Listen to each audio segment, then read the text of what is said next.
It's been nearly 30 years since Mission Impossible first debuted on the big screen with Tom Cruise, and given that this is the end of nearly 3 decades of this action franchise, I wanted to rank each of them in order from best to, well, I don't want to say worst because they're all worth seeing, but some are worth seeing more than others. And I want to dive into what made some of them great and some of them not so great. So let's put it this way. This ranking is from my least favorite to my most favorite. All right, well, you get the idea. So let's get right into it. At number 8, Mission Impossible Final Reckoning, the allegedly final entry of the franchise, which unfortunately has the weakest script, the weakest villain in Esai Morales as Gabriel, and the entity concept. The movie overreaches on the plot, which involves the world's superpowers, the greatest nations on the planet being subjugated, having their nuclear code stolen, the appearance of apocalyptic cults, famine, suffering, and so on.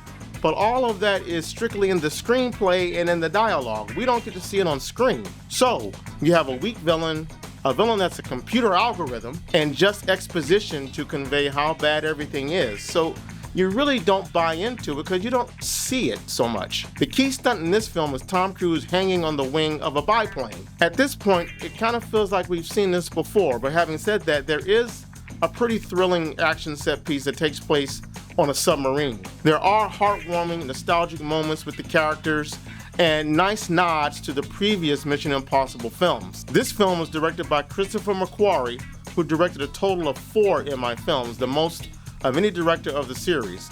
And while it's still worth a watch, if for no other reason than to be a completist, and as well to see Angela Bassett play the second black female president on screen, next to Viola Davis in G20, it doesn't hold up to previous entries in the franchise. At number 7, Mission Impossible, the original film, directed by Brian De Palma, his only stint as director in the franchise. Now, it's clear that the franchise was just getting its legs in this first film. It's hard to believe that this film came out the same year as Jerry Maguire, because looking back at this, Tom Cruise looks so young as compared to the Maguire role of the same year. Here, he looks like a high school teenager, and in the initial scenes when his team is gathered, a team which includes Emilio Estevez, it looks like a Brat Pack movie. Cruise's Ethan Hunt smiles and grins that Tom Cruise $1 million grin, that grin that you remember from Top Gun, the original.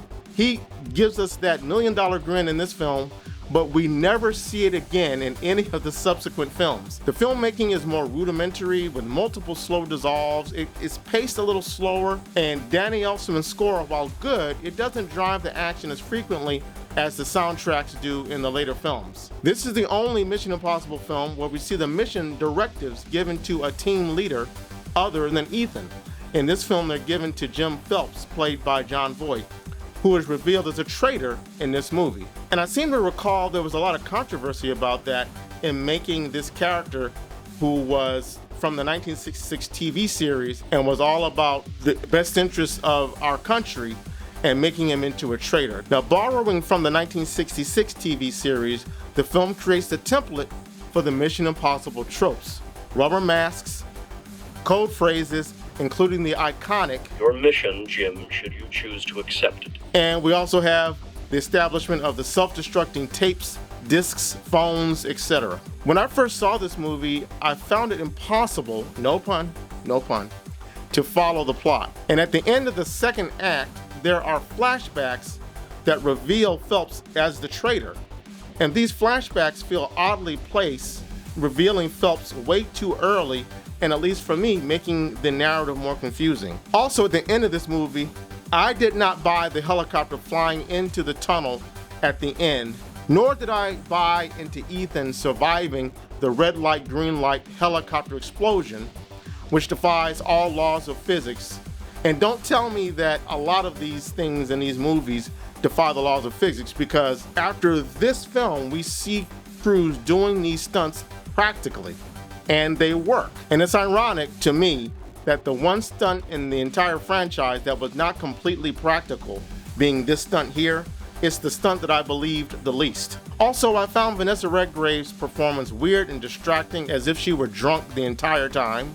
On the good side, this movie establishes Luther Stickle, excellently played by Ving Rhames. Now, having said all that negative stuff, this film still boasts arguably the most iconic stunt of the entire franchise, Cruise hanging on wires in the CIA vault, a stunt which has been recreated and parodied today, nearly 30 years later.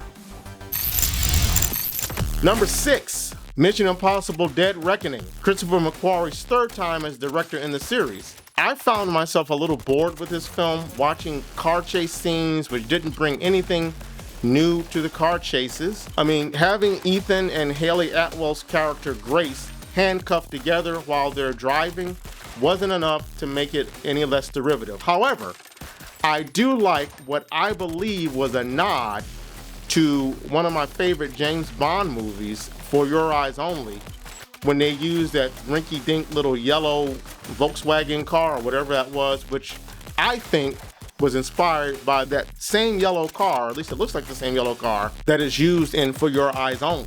Other stunts like the train car scene came off as a more kinetic yet ultimately derivative version of the trailer sequence in Jurassic Park: Lost World. And this film suffers obviously from one of the same issues as Final Reckoning, the Entity, which is not as compelling an antagonist as we've seen in other MI films. Now, the key stunt in this movie is Ethan jumping off a mountain on a motorbike, and I think the marketing of this stunt was more exciting than the stunt itself. But the filmmaking from a technical aspect and pacing is still tight, and Haley Atwell is a fine addition.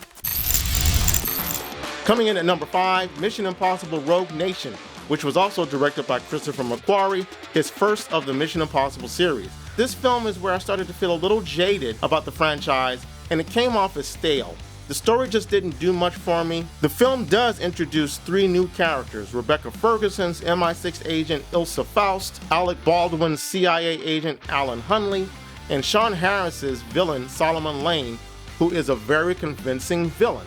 All are wonderful characters given wonderful performances by the actors, and if not for them, I might have ranked this movie a little lower. There are 2 signature stunts in this film, but only one was marketed heavily, and that's the one where Ethan is hanging on the side of an Airbus 400 during takeoff. I was excited for the stunt, but was extremely disappointed at how quickly it was resolved and the fact that it gets wrapped up even before the opening credits. Now, the second stunt takes place in an underwater vault, but me personally, I've never found underwater action scenes all that suspenseful. I recently read that Cruise actually held his breath for, I believe it was 6 minutes and 6 seconds during the filming of that scene. Now, that's an awesome piece of trivia, but for me, it still doesn't translate into exciting when rewatching this scene. Number 4, Mission Impossible 2. This film was directed by John Woo, when John Woo was the it guy for action films, and he brings his signature style to the film. This film was released in, I think in 2000, and John Woo had just come off of films like Face Off back in, I think that was 1997. This film starts to open the door to the more outrageous stunts. This one has Ethan mountain climbing on the edge with no hooks or cables. And obviously Tom Cruise did have some safety hooks, but we are led to believe that the character, is climbing with no safety hooks. And it looks that way.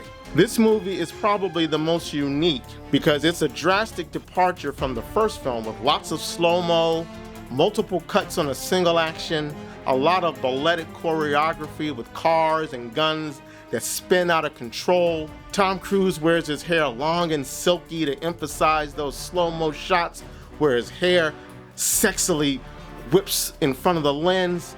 And Ethan Hunt's fighting is more exaggerated with wire work, performing backflip kicks, crash zoom-ins on mid-air collisions with motorbikes. I mean, we see Ethan Hunt utilizing a fighting style that really relies on wire works, and we don't see it, I don't believe, ever again in the series. That's due to John Woo and his aesthetic. Speaking of that, there are the doves. The John Woo signature doves, always filmed in slow motion. We saw them in the aforementioned movie Face Off. All of these elements that were brought to the table because of John Woo, I believe led to the film being not so well received, as well as Dougray Scott's performance as the villain being one note. And by the way, this film is why Dougray Scott did not get the role of Wolverine because of a conflicting schedule. But ultimately, this film is kick-ass in my opinion. John Woo hijacks this film, and it will forever be a testament to his particular style, and I am totally okay with it. One of my favorite sequences is when Dougray Scott shoots whom he believes to be Ethan, and the music has a dramatic orchestral build. It actually is a symphonic orchestra with Gregorian chanting. And it builds. And then he notices, as the camera zooms in, that the fingertip of one of Ethan's hands is missing. And it's not Ethan's hand, rather it's his lead henchman wearing an Ethan IMF mask. This is cut against Ethan running in slow motion, ripping off a mask of the henchman that he put on when he delivered the henchman to Dougray. And then the film ramps up to 24 frames per second when Ethan's running full gear, and he's running and the Mission Impossible theme kicks in. It is absolutely awesome. This film also sees Ethan fall in love for the first time in a Hollywood amount of time it takes for the average person to fall in love. And he falls in love with Thandie Newton's cat burglar, and I'm not mad at him at all. In the same way Star Trek II Wrath of Khan turned me around and made me a fan after the interminable Star Trek the Motion Picture, which I do like now. This film made me a fan of the Mission Impossible franchise more so than the first movie, and it made me a fan of Tom Cruise in the role. At number 3, Mission Impossible 3, directed by J.J. Abrams. It's the film that establishes the tone of the franchise moving forward. This is the film where Mission Impossible kicked it up to the next level with the first mission-based impossible stunt. Ethan jumping off of a Shanghai skyrise, swinging over to another skyrise, dropping onto it, sliding 60 feet down a sloped ceiling, heading towards the edge, while taking out a couple of guards, and then grabbing the ledge before falling off the edge of the building. This film also gives us a true MacGuffin in the rabbit's foot.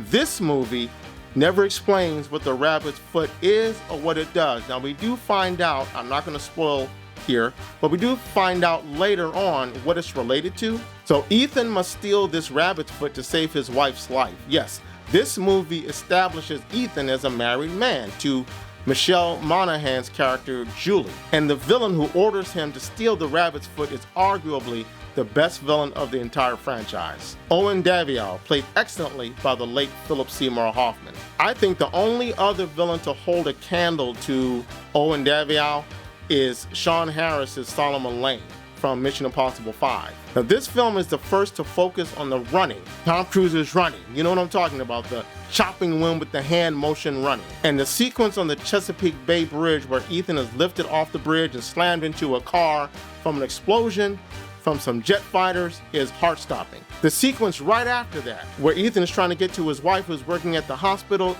and he wants to warn her because Owen has threatened his wife. It really is a tense and frightening sequence of scenes. This movie introduces a pudgy Simon Pegg as Benji, and you understand immediately why he was asked to come back for future installments. He's a great character. This was the only Mission Impossible film that Abrams directed. He went on to produce other Mission Impossible films, but he didn't direct any more of them. And I don't know why, because he did an outstanding job. All right, number 2. When I heard that the guy who directed Ratatouille, Iron Giant, and The Incredibles, both of them were great films. When I found out he was directing a Mission Impossible film, I was like, huh? This guy does animation. How is he directing a Mission Impossible movie? This will not be good. I could not have been more wrong. For the longest, this was my favorite of the franchise. It's got everything. The key stunt in Ethan climbing the Burj Khalifa with nothing but a pair of faulty magnetic gloves. I recently watched this again, and that stunt is still the most visceral and the most chilling in my opinion. When Ethan first steps out of the window onto the side of the building, the tallest building in the world, mind you, and they're on the 103rd floor. And then he walks out, and it's completely silent except for the noise of a light wind. That was scary as shit. I originally saw this film in IMAX, and seeing that scene was nerve-wracking. Other great things about this movie: Paula Patton appears as a new IMF agent, and she is excellent and badass.